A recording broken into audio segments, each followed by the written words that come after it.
চাওক ক্ৰমাৎ আকৰ্ষণীয় হৈছে তিনিচুকীয়া জিলাৰ ৬টাকৈ বিধানসভা সমষ্টিৰ নিৰ্বাচনী প্ৰচাৰ আৰু এই মুহূৰ্তত মই তিনিচুকীয়াৰ ডিগবৈ বিধানসভা সমষ্টিৰ অন্তৰ্গত বগাপানী চাহ বাগিচাত উপস্থিত আছোঁ আৰু বগাপানী চাহ বাগিচাত এতিয়া বিজেপি মিত্ৰ দলৰ প্ৰাৰ্থী সুৰেন ফুকনে ধাৰাবাহিক প্ৰচাৰ অব্যাহত ৰাখিছে। দিন ৰাত একাষাৰ কৰি প্ৰাৰ্থীগৰাকীয়ে নিৰ্বাচনী প্ৰচাৰত ব্যস্ত হৈ আছে। এই মুহূৰ্তত মই অকণমান পৰিৱেশটো দেখুৱাইছোঁ যে বগাপানী চাহ বাগিচাত এতিয়া চাহ বাগিচাৰ যিসকল চাহ শ্ৰমিক ভোটাৰ আছে সেই ভোটাৰসকলৰ লগত এতিয়া নিৰ্বাচনী প্ৰচাৰ চলাই থকা পৰিলক্ষিত হৈছে আৰু ঝুমুৰ নাচি বাগি চাহ শ্ৰমিক যি ভোটাৰ আছে সেই ভোটাৰ ৰাইজৰ সৈতে নিৰ্বাচনী প্ৰচাৰ চলোৱাত ব্যস্ত ডিগবৈ সমষ্টিৰ বিজেপি মিত্ৰ দলৰ প্ৰাৰ্থী সুৰেন ফুকন। এই মুহূৰ্তত মই অকণমান কথা পাতিবৰ কাৰণে চেষ্টা কৰিম।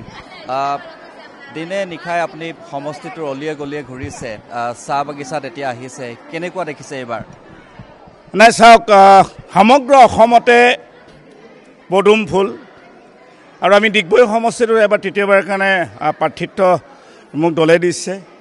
মাননীয় মুখ্যমন্ত্ৰী ডক্টৰ হিমন্ত বিশ্ব শৰ্মা ডাঙৰীয়াৰ আশীৰ্বাদ আছে, আমাৰ সভাপতি দিলীপ শইকীয়া ডাঙৰীয়াৰ আশীৰ্বাদ আছে, কেন্দ্ৰীয় মন্ত্ৰী সৰ্বানন্দ সোণোৱাল ডাঙৰীয়াৰ আশীৰ্বাদ আছে, ৰাষ্ট্ৰীয় সভাপতি ডাঙৰীয়াৰ আশীৰ্বাদ আছে, মোৰ দলৰ কাৰ্যকৰ্তাসকলৰ আশীৰ্বাদ আছে আৰু সেই আশীৰ্বাদৰ কাৰণে এবাৰ তৃতীয়বাৰৰ কাৰণে প্ৰাৰ্থিত্ব পাইছোঁ। আৰু মই বাগানে গাঁৱে চহৰত ঘূৰি ফুৰা মানুহ আৰু ৰাইজৰ মনৰ কথা, ৰাইজৰ সমস্যাখিনিক সদায় তেওঁলোকৰ লগত আন্তৰিকতা আলোচনা কৰোঁ, সমাধান কৰিবলৈ চেষ্টা কৰোঁ। আৰু সেইকাৰণে মই বাগানত চাওক, আজি পুৱাৰ পৰা 7খন সভা হৈ গ'ল ইতিমধ্যে। সকলো বাগানত স্বতঃস্ফূৰ্তভাৱে কোনোবা কাকা কয়, কোনোবা বহনাই কয়, কোনোবা মামা বুলি কয়, কোনোবা দাদা বুলি কয়। মোৰ এটা পৰিয়াল নিচিনা আটাইকেইখন যিমান বাগান আছে ডিগবৈ সমষ্টিত। আৰু 2016 প্ৰথমবাৰ যেতিয়া জিকিছিলোঁ 14,000 ব্যৱধানত, 2021 28,000 আৰু এইবাৰ ডবল হ'ব, এইবাৰ প্ৰায় 50,000তকৈ অধিক ভোটাৰ ব্যৱধানত জয়ী হ'ম। তাৰ মূলত কাৰণটো হৈছে উন্নয়ন। ডক্টৰ হিমন্ত বিশ্ব শৰ্মা ডাঙৰীয়াৰ নেতৃত্বত চৰকাৰখনে আন্তৰিকতাৰে কাম কৰিছে আৰু আমি সৰ্বকালৰ জনপ্ৰিয় মুখ্যমন্ত্ৰী ডক্টৰ হিমন্ত বিশ্ব শৰ্মা ডাঙৰীয়াই প্ৰতিটো জাতি জনগোষ্ঠীৰ কাৰণে কাম কৰিছে আৰু বিশেষকৈ চাহ বাগান অঞ্চলত ইমান উন্নয়ন হ'ল।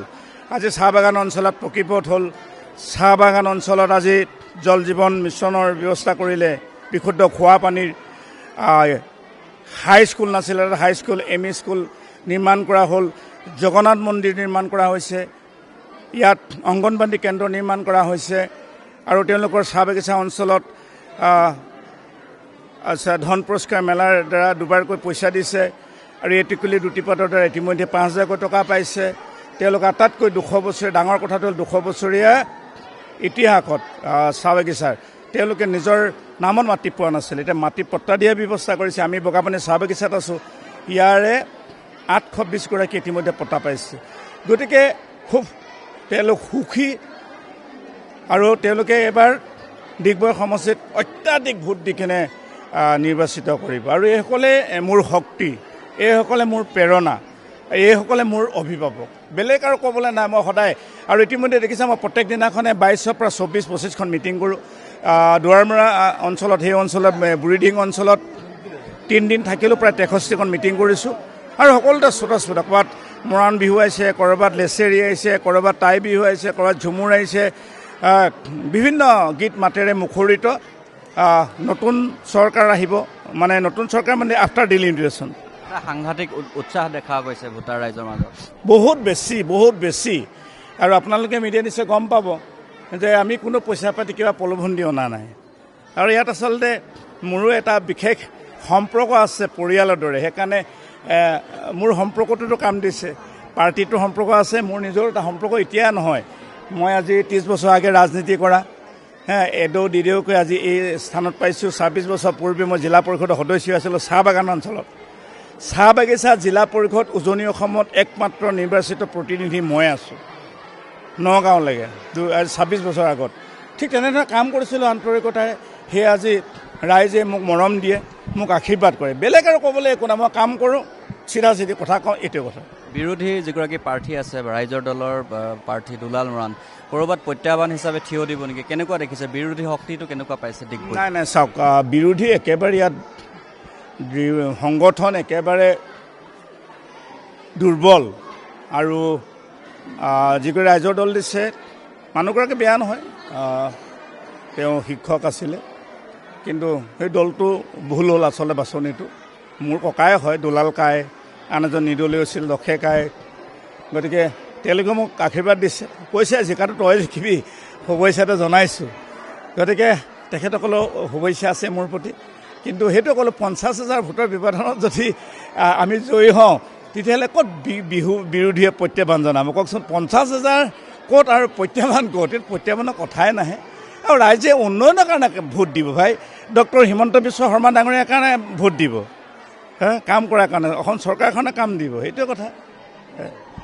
ধন্যবাদ জনাইছোঁ। আৰু বেছি সময় নলওঁ যিহেতু নিৰ্বাচনী ব্যস্ততা, আৰু তাৰ মাজতে অকণমান সময় উলিয়াই অকণমান দুটা কথা জানিবৰ কাৰণে প্ৰয়াস কৰিলোঁ। আৰু এইদৰে এতিয়া ডিগবৈ বিধানসভা সমষ্টিত বিজেপি মিত্ৰ দলৰ প্ৰাৰ্থী সুৰেণ ফুকনে মাৰাথন প্ৰচাৰ অব্যাহত ৰাখিছে। আৰু এক কথাত ক'বলৈ গ'লে ডিগবৈ বিধানসভা সমষ্টিত বিৰোধী যিদৰে উত্থান হ'ব লাগিছিল বা বিৰোধীৰ যিটো শক্তি দেখিব পাব লাগিছিল, সেই শক্তি একেবাৰে নিখটকটীয়া হিচাপেই এই মুহূৰ্তত পৰিলক্ষিত হৈছে। কাৰণ বিৰোধী যিগৰাকী প্ৰাৰ্থী, সেই প্ৰাৰ্থীগৰাকী এগৰাকী শিক্ষক হিচাপে ৰাইজৰ দলৰ পৰা শেষত নিৰ্বাচিত কৰি প্ৰাৰ্থিত্ব প্ৰদান কৰিছে। গতিকে বৰ বিশেষ যে প্ৰত্যাহ্বান জনাব পাৰিব সেই কথাটো মনে নধৰে। গতিকে স্বাভাৱিকতেই ডিগবৈ বিধানসভা সমষ্টিত এইবাৰ বিজেপি মিত্ৰ দলৰ প্ৰাৰ্থী সুৰেণ ফুকনে বিজয়ী হোৱাৰ কথা ইতিমধ্যে তেওঁ উল্লেখ কৰিছে যে বিজয়ী হ'ম বুলি তেওঁ উল্লেখ কৰিছে প্ৰায় 50,000 ভোটৰ ব্যৱধানত। গতিকে এইদৰে এতিয়া ভোটাৰ ৰাইজৰ আকৰ্ষণৰ চেষ্টা কৰি ধাৰাবাহিক আৰু মাৰাথন প্ৰচাৰ অব্যাহত ৰাখিছে ডিগবৈ বিধানসভা সমষ্টিৰ বিজেপি মিত্ৰ দলৰ প্ৰাৰ্থী সুৰেণ ফুকনে।